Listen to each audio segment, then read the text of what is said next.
What's up, people? You know what? I want you to start calling me the Suck My Nasdaq Kid. I don't know if you know this or not, but before Hit the Bid was born, the original name of the website was Suck My Nasdaq. And the Nasdaq sued me for defamation of their name or confusing the public. Now, if you guys are out there that have known me since the beginning of the videos in 07, I think, 08, have I confused anybody? Did anybody think that I represented the NASDAQ company? Did anybody think that Suck My Nasdaq had any affiliation with NASDAQ Corporation? Because I was wondering. My lawyers told me, and again, we weren't making any money on the website, so there was really no reason to fight the NASDAQ. I mean, maybe it would have been fun because I could have got on television as fighting the NASDAQ, because they would have had to prove that I was confusing the public. Now, I did use the spelling of their name in my website, so I guess they had some sort of case. But again, I wasn't doing anything against the NASDAQ. And the more that I thought about it, I think the time has come where I start making fun of that whole situation. How lame the NASDAQ was that they had to come after me and threaten me with lawyers. And I always remember the lawyer in particular, how, you know, as they're sucking my fun time away from me and they were trying to become my friend on some of these conference calls. And I remember it was during the hockey playoffs and the guy was trying to make light of the whole situation, how they were making me sign my life away. And they actually wanted me not to wear a shirt that said Suck My Nasdaq on a video, or not even use the phrase. Come on, guys. So he's trying to make light of the whole situation, trying to become my friend, talking about hockey with me. And he's saying, I think they were down in Washington. I don't know who the great player on Washington was. And I was like, you know what, buddy? I don't give a fuck about your hockey player. As a matter of fact, I give a shit about hockey right now because the Rangers aren't even in the playoffs. So let's get this over with. Man, people are just so stupid. Just get to the point. We're not friends. You're stealing my fun time away from me and my buddies. So basically, I just want to say, suck my NASDAQ to you guys out there. That's right. What are you going to do about it? Anyway, but we're here to talk about some fun times. Maybe you're going to learn something from this video. I'll name the video, of course, Suck My NASDAQ, Learn How to Trade. And I'm probably going to just keep saying Suck My NASDAQ at least 70 to 100 times in every video I do from now on, because it just dawned on me. Really? Anyway. But more importantly, let's live in the present day, and I wanted to talk about an email that I got, which is a stimulating email. I want to also thank my buddy Don Harold, who we've been doing some videos with. Don and I, again, Don Harold, a very polarizing figure, as I have become less polarizing on the internet as I used to be. I used to get a lot more hate mail. I used to get a lot more nasty comments. And I think that's kind of the reason I sort of miss those days. That's why I kind of pick on the gold and silver people, because I know that gets a lot of people up and full of rage and angst and full of bile that usually will get thrown my way. And how little I know about the gold and silver trade, and how little I know about what's going on behind the scenes, because everybody out there apparently is a genius as far as gold and silver, except me. But I do know one thing: it has been going down, and I've been saying how I think it's going to continue to go down. So far, I guess I know more than everybody. Now, the bottom line, as we're talking about anything involving trading or finance, have I shorted gold and silver lately? No. Did I short gold and silver at one point and make money? Yes. Have I made a lot of money shorting gold and silver? No. Do I like asking questions to myself and then answering them? No. I hate when people do that, but there I did it like 4 times in a row. I don't care about your gold and silver. Like I didn't give a shit about the Alcoa 2 weeks ago. What I just find amazing, and again, I got to make sure I mentioned Don Harold one time again. I appreciate him putting me on his platform so we get that, we could get to those people. And again, Don has made calls about gold and silver, which he's called out on. He's probably got like gold and silver at a higher point, but I'm sure he mentioned maybe he didn't like it. So again, if you take one isolated video and make so many points, like people, I get emails about a video that I did 4 years ago. Market went down right after you made that video. Dude, it was from 08. Anyway, Don's just trying to do a good job. He's trying to help people. He's trying to entertain people, just like we are, just like I am. Just trying to have some fun. But here the point is, I don't get it, gold and silver people. Okay, so one point is you're looking for the demise of society, and the only thing that's going to be worth money is your gold and silver. Will it? Did you ever see the movie Revolution? Maybe guns and water will be the only thing worth anything, and your gold and silver will be worth shit. Have you seen the Twilight Zone episode from the 50s where he was killing everybody on Earth to stick with the gold, this gold that he had, and he was sweating through the desert, dragging these gold bars behind him in the desert, nearing death, and he finally dies as he gets to the new society, and they're puzzled at the fact that he struggled to get these bars, and they had no idea what it was, nor did they care. So what do you know? You don't know anything. So if the society collapses, again, who's going to be in charge? It's the guys with the most guns, weapons, water, and food, swords. You don't know. Your gold and silver. But more importantly, if this is a trade or an investment, with any investment, isn't there a point where you have to say, maybe I'm wrong? I bought silver. I think it was at 40. Again, I'm not going to say where it was. I don't even remember. $40? 38, 35. So if you bought something at 35 and it's down to 30, don't you want to take a little bit off the table just in case you're wrong? And then at 28, you got to be thinking, maybe I'm in trouble here. Oh, I'm sorry. I just ruined my tracks going behind me. Anyway, so then at 28, at 27, then at 25, that's when it starts getting scary, especially if you've been in this thing, stacking, as you call it, right? You're buying the silver and you're stacking it in your basements, right? So as you're stacking the silver and it's depreciating in value, apparently everybody out there has an unlimited amount of funds to keep stacking away because paper currency and the stock market is inevitably going to crash and you're going to be filthy rich with all your silver.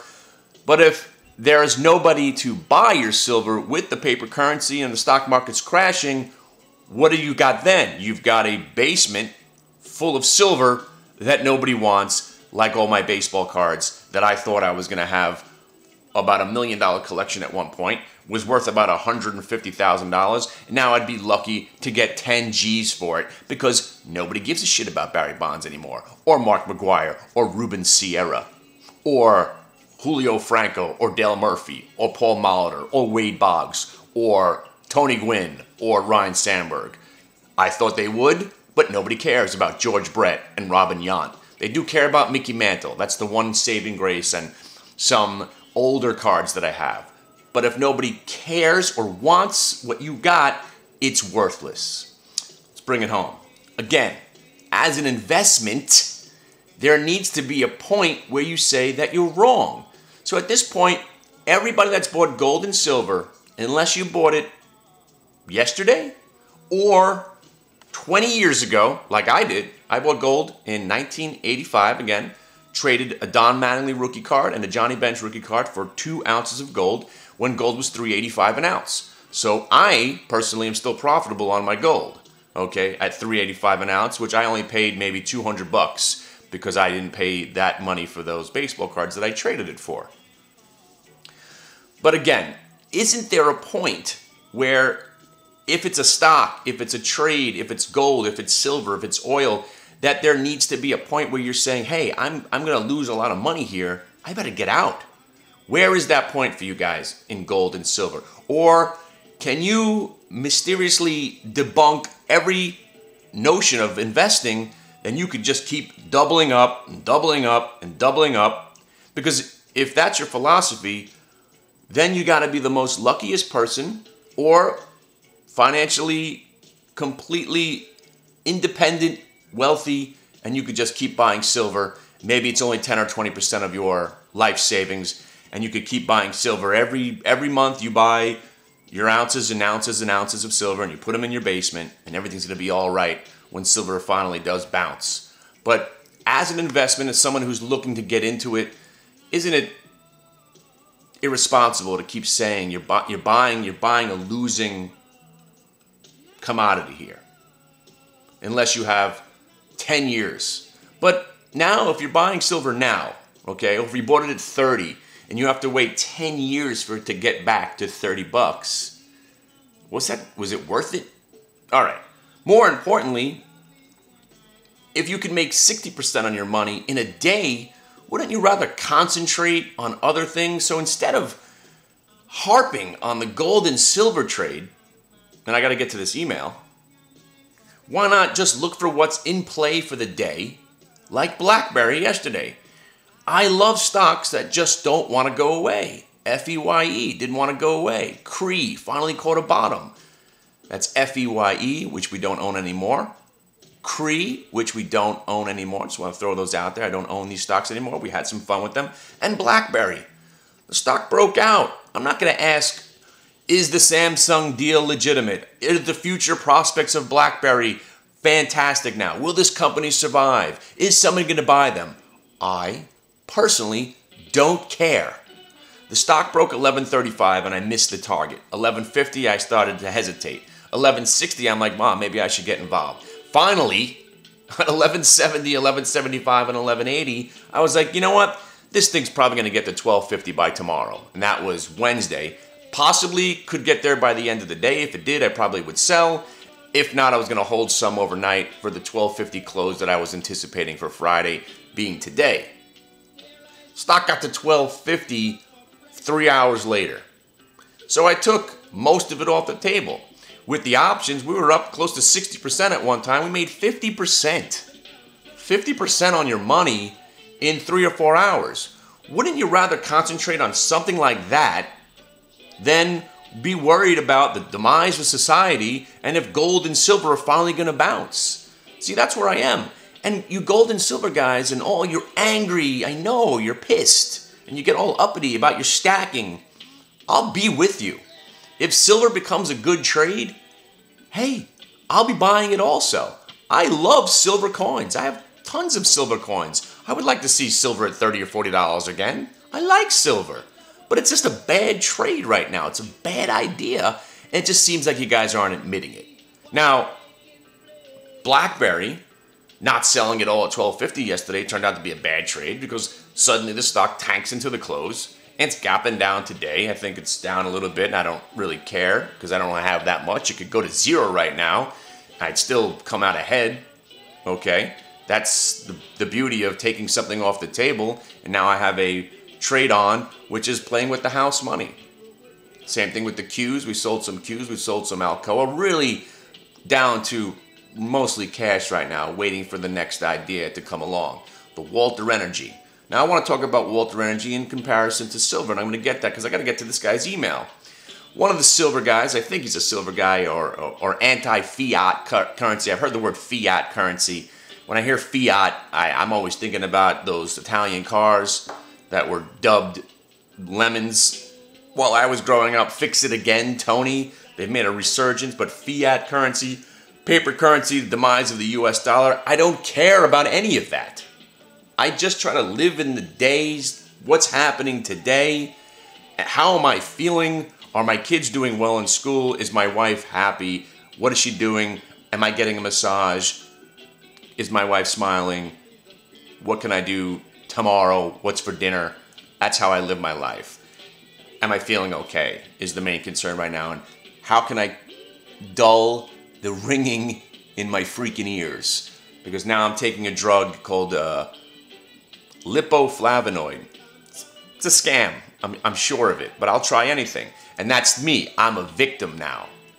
I'm a victim of this product now, and they guarantee it. I'm going to take it for 60 days, and if it doesn't dull the hearing, the bells in my ears, I'm going to ask for my money back. And if they don't give me my money back, I will make a series of videos calling them out, because obviously it's a scam. It's a supplement preying on victims like me who will try anything to get rid of this hearing in my eyes, in my ears.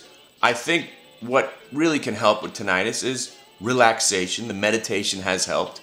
The white noise, listening to other things when you're trying to go to sleep, and just trying to remain unstressed. The other day, I was yelling at my kid about something. Next thing you know, bing, loudness in my ears increases. Stress is the number one thing, and I'm not breaking any news to you. That's, if you guys are suffering from tinnitus, stress is very, very tied to the whole different sounds that you have in your head. Going back to the email. So we have an email here. I probably should have brought it up in front of me so I don't have to keep going back. So give me a second, but I'll kind of elaborate on it. He went on and wanted to ask Don a question, and some of the guests that Don had on the show, Don Harold I'm talking about from the Day Trade Show. But he specifically asked me if I could elaborate gold, silver, the miners, and warrant.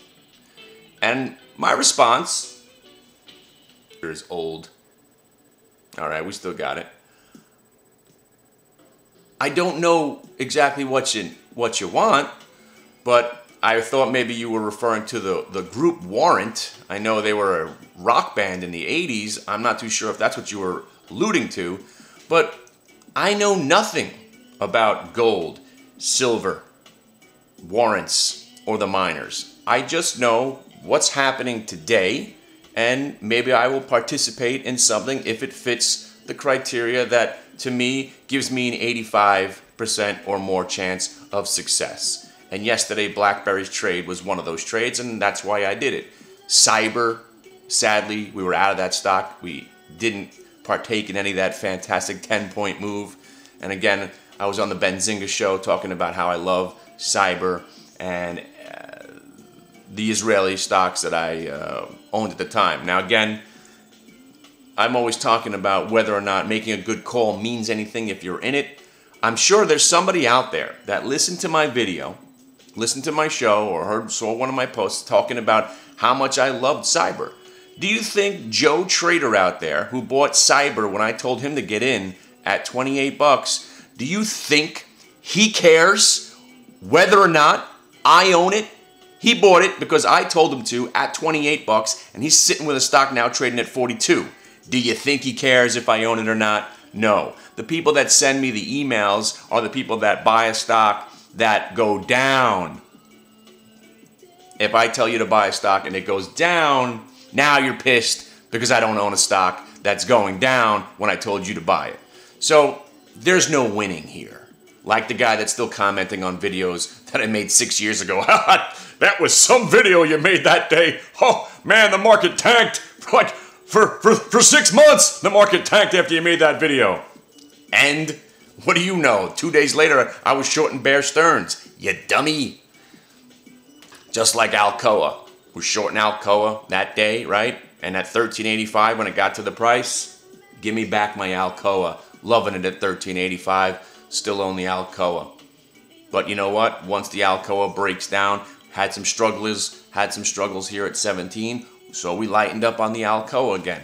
Okay, I've jumped around from topic to topic. I think I addressed the guy's email, and I will send the email back to you. I have no idea what you want as far as gold, silver, miners, warrants, video. I have no more information for you whatsoever except what's on a chart and what I think may happen today and where I think gold is headed in the next couple of months. And again, I don't really care about gold and silver. There's so many better trades, so many better ideas to go look for than trying to worry about the dollar, the gold, the silver, and the oncoming slaughter of America from ISIS. By the way, the ISIS leader has called what's coming a volcano of jihad.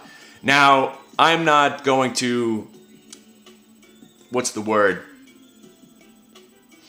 Well, I don't want to pussyfoot around this topic, but volcano of jihad, that's a good name for either a song or a band. Buddy, if you're listening, the ISIS people out there, if you ever do start a band, that's got to be the title of your band, the song, or maybe the album. Volcanoes of Jihad! That shit rules, bro. Now, I know I'm not making light of terrorism, and we got to destroy these guys and all that, but Volcanoes of Jihad, that shit kicks ass. I don't give a shit about who you are. Volcanoes of Jihad? Bro, it's fucking that fucking rules, dude. I mean, I'm not with the terrorists or anything, but you gotta give it up for Volcanoes of Jihad. It's killer, bro. That is fucking killer, dude. Killer. That's all I'm gonna say. All right, hang on a second, because this song's terrible. I'm gonna get through that one. All right, we're at 20 minutes, and I'm glad we spent this time together, but I want to talk about one more thing. It's based on the gold and silver trade and knowing when your stock sucks, but knowing when to also get back involved. Walter Energy was one example, right? I hate that stock. Been shorting it since 20. I made a couple of comments about how I hate the stock still, but then I became a fan of the stock. But not a fan enough to believe in this monster recovery of the stock. It broke out and we traded it from $2.25, $2.30 up to $3 and change, and it went to like $3.50 that day. Why wouldn't we sell and then put a stop on the rest, and we are done with Walter Energy for now? We're down to, I mean, I don't even want to, it's not even significant enough to talk about owning it. But let's talk about the Chinese, so-called Chinese Tesla. Do they make cars? I don't know. Are they a real company? I think they are. I want to believe. If there's ever been a company I wanted to believe in, it's Candy Car Company of China. Electric cars of China. The smog. Saving the world, saving China. Get these people out of their cars. Switch some of them onto these little tiny cars instead of riding their bikes. It sounds too good to be true, and the stock acts accordingly. What I mean is, every time they come out with some good earnings or good numbers or some positive news, the stock seems to fade back to where it came from. And it doesn't just give it back. It gets slaughtered. The stock was at $18.15, reversed that day. We're trading at 13 and change right now, guys. That's pretty awful. Now, just based on price action alone, I mean, how can you feel confident about owning the stock? When it hits 11.75, I'll be interested again, or 12.50 if it finds some ground, or maybe today. The stock is gapped down and it starts to go green and some volume comes into it, I'll be a big fan of it. But to own this stock at this point, just like Walter Energy and just like BlackBerry, why own these stocks when you could just play with them for 2 or 3 days, get on the trend, and then jump off and don't have to deal with the stress of whether it's a real comeback, a real company, or whatever. So that's all I have to say. Right now, again, I'm not day trading per se. I'm looking for a couple of ideas during the day, and I'm getting in on them, and then I'm getting out. Which brings me to what I'm doing right now. Obviously, I haven't been doing the broadcast, but what I think we should do is start a pick service. Just like football picks. Now, the thing is, if you're joining a pick service, you're not really learning. So I thought, why not do it this way? Sign up, send me an email, because I'm building my list right now. Send me an email right now, okay? We'll call it the Suck My NASDAQ system, right? What are they going to do? It's a private thing. Suck my NASDAQ. Suck it. Suck it hard, NASDAQ. We call it whatever we want, right? You think I make some good stock picks? Give me your email. Give me your phone number. I will text you to your phone, and I will send you an email about a stock that I like during the day, and I will tell you whether or not I like it right this second, or if I like it for the next couple of days. Then I will alert you to the elaboration chat room, okay? So if I like something and it needs to be elaborated upon, I will alert you to come join me like a strip club. All right, Krell's coming to the stage to talk about BlackBerry calls here at $2 at 32 cents. He's like, all right, everybody, welcome Krell to the stage. I'll do the fucking video naked if that's what you want. Or I was thinking maybe I wouldn't even come on. I would have an interpreter. Again, this is a male-dominated business, so maybe I'll just have a stripper come on and do a live video and just read something to you guys about why I like the stock. She'll show a chart, and I won't even have to do the video. Who knows what we're going to do? We're having some fun with this now, right? All right. But if you want to learn more, and again, these are just things in the works. Now, I've had spit going this whole time. In the early morning videos, I'm still all gooeyed. Sorry if I did. I hate when that happens. But that's kind of what I'm working on. Pick service, less stress for everybody. No more chat rooms. No more me trying to entertain the troops for 8 straight hours with a bunch of nonsense. And again, I like talking, but I don't have the mind and the brain power or the physical. I'm done. I'm done. It's crazy. No, can't do it. Sitting here, crazy. Makes me nuts. Anyway, I hope you made it through the end of this video. 25 minutes long. You know the email. I'll send you some information when we get this thing up and running. Watch for me on the internet. Sanglucci, hanging out with the Sanglucci boys. The Sanglucci home for wayward lesbians. I was telling my friends I'm going to talk to these guys over at Sanglucci. Sanglucci sounds like a freaking orphanage. The Sanglucci wayward. That was so funny. Sanglucci. Hey, Joey Sanglucci here. How you doing? Sanglucci, my buddy Don Harrell, the Affinity Trading Network, Benzinga. I'm out there. You want to know what's going on? I'm out there. You know how to find me. So, did I just turn into like some sort of... I'm out there. How you doing? Hey. You know where to find me. Look at that nose right there. Hey, what's going on, eh? All right. Again, you know where to find me. And I'm just going to be renovating kitchens today. So, that's what I'm doing. Good luck to you. If something does arise while I'm happen to be looking, I'll let you know. Will I? That's what we will be doing. Today, probably not, unless I get around to putting it on Twitter or StockTwits, but that's where we're headed, you know. And also, I do have an amazing alert system that I have never talked about because it's my little private thing, which can be very beneficial for everybody. And we'll get to that more. And my other guru friend that introduced me to this alert system, again, I hate calling it a system, but that's what it is. It finds what I like and spits it out to me so I don't have to think too much. Because who likes to think? All right.